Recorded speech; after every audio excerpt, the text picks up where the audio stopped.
Hello बच्चों, let's see the question. The question is intermediate host of schistosoma is, and the options are snail, mosquito, housefly, lion. So let's see what is the key concept to solve this question. So the key concept to solve this question is that we should be knowing कि intermediate host क्या होता है.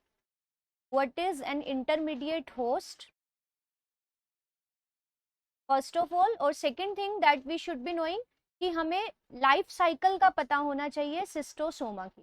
तो life cycle of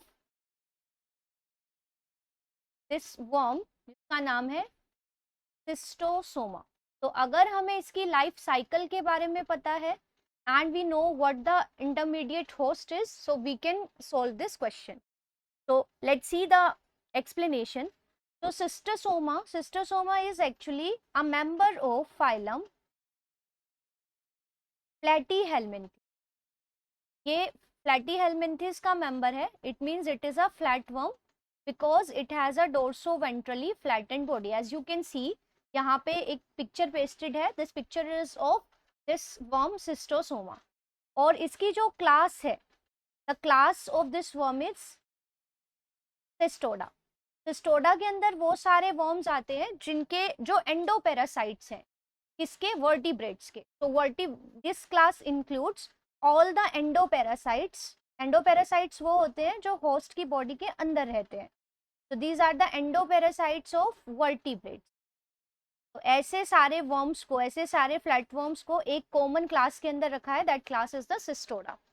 ठीक है. अब schistosoma को हम कॉमनली जानते हैं एज द ब्लड फ्लूक. इसको हम नॉर्मली ब्लड फ्लूक के नाम से जानते हैं. फ्लूक, सिस्टोडा के मेंबर्स को हम फ्लूक कहते हैं और इसको हम ब्लड फ्लूक के नाम से जानते हैं.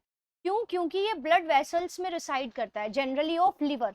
जो हेपाटिक पोर्टल सिस्टम है उसके अंदर ये रिसाइड करता है ब्लड वेसल्स में. Because it resides in the blood vessels, तो हम इसको ब्लड फ्लूक के नाम से जानते हैं. यहाँ पे एक और इंटरेस्टिंग बात क्या है कि यहाँ पे जो आपको ये वर्म दिख रहा है बाहर, दिस इज मेल. ये मेल सिस्टोसोमा है. और ये जो आपको अंदर दिख रही है, this one, this is the female.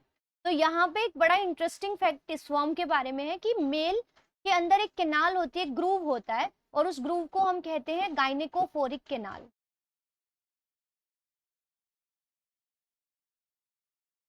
और गाइनोफोरिक कैनाल. तो इस कैनाल और ग्रूव के अंदर ये मेल फीमेल को कैरी करता है. और क्योंकि फीमेल यहाँ रिसाइड कर रही है इनटू द मेल. ठीक है, ऐसा यहाँ पे देखने को आपको मिलता है. So it is very interesting to know about it.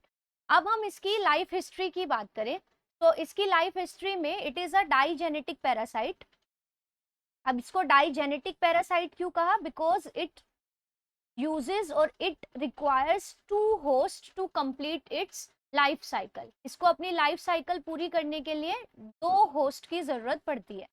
And the two host are, जो इसका प्राइमरी होस्ट है, प्राइमरी होस्ट होता है जिसके अंदर पैरासाइट सेक्सुअल रिप्रोडक्शन करता है. तो यहाँ पे जिस ऑर्गेनिज्म के अंदर ये सेक्सुअल रिप्रोडक्शन करता है, that is the human being. तो इसके लिए primary parasite, sorry, primary host is the human being. और जो सेकेंडरी होस्ट है जिसके अंदर ये मल्टीप्लाई करता है एसेक्सुअली, और सेकेंडरी होस्ट को ही हम कहते हैं इंटरमीडिएट होस्ट. तो यहाँ पे जो इसके लिए सेकेंडरी और इंटरमीडिएट होस्ट है जिसके अंदर ये एसेक्सुअली रिप्रोड्यूस करता है, दैट इज स्नेल. तो क्योंकि it has two host, human being इसका प्राइमरी होस्ट है एंड स्नेल इसका सेकेंडरी होस्ट है. तो ऐसे parasites which have two host उनको हम कहते हैं डाइजेनेटिक पैरासाइट. अब अगर हम इसका लाइफ साइकिल भी देखें, एक ब्रीफली हम इसके लाइफ साइकिल को डिस्कस करें, तो लाइफ साइकिल में होता क्या है कि ये सेक्सुअली रिप्रोड्यूस करेगा इन द ह्यूमन बीइंग्स. तो sexual reproduction in human body, human beings के ब्लड वेसल्स के अंदर ही ये सेक्सुअली रिप्रोड्यूस करेगा. और इसके जो फर्टिलाइज्ड एग्स हैं, they will come out from the human being along with faeces. तो ह्यूमन बींग्स का जो एक्सक्रीटा है उसके साथ, मीन्स जो अनडाइजेस्टेड फूड है उसके साथ, तो फीसिस हैज, इसके ह्यूमन बींग के फीसिस में आपको क्या मिलेंगे, इसके अनफर्टिलाइज्ड एग्स।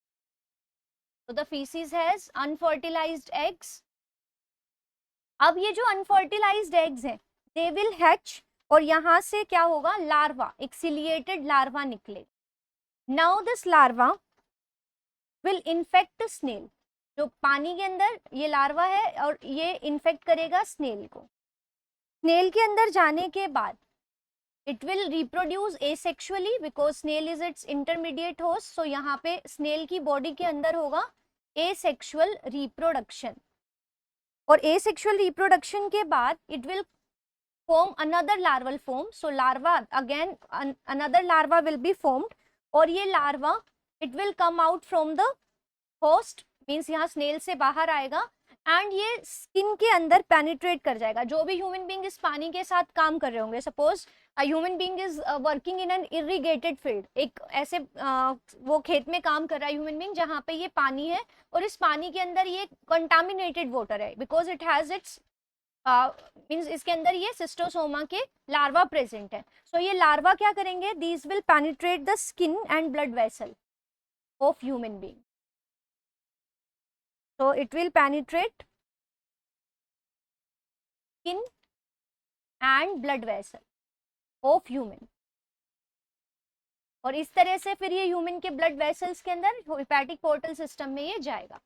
तो अगेन ये साइकिल चलता रहेगा। So this is the life cycle. और हमने यहाँ पे देखा ये जो पूरी डिजीज है ह्यूमन के अंदर, ये कौन से डिजीज कॉज करता है, the disease is called schistosomiasis.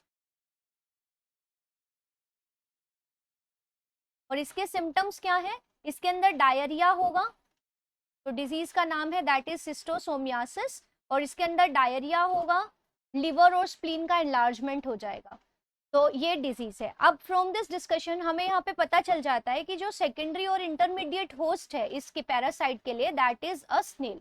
तो फ्रॉम दिस डिस्कशन हमें यहाँ से अपना आंसर मिल गया that the right answer of this question is none other than a snail. So the right answer is option 1. While rest other, mosquito, housefly and lion, these are incorrect with respect to cystosoma. So the right answer is option 1. I hope you understood it well. Best of luck. Thank you.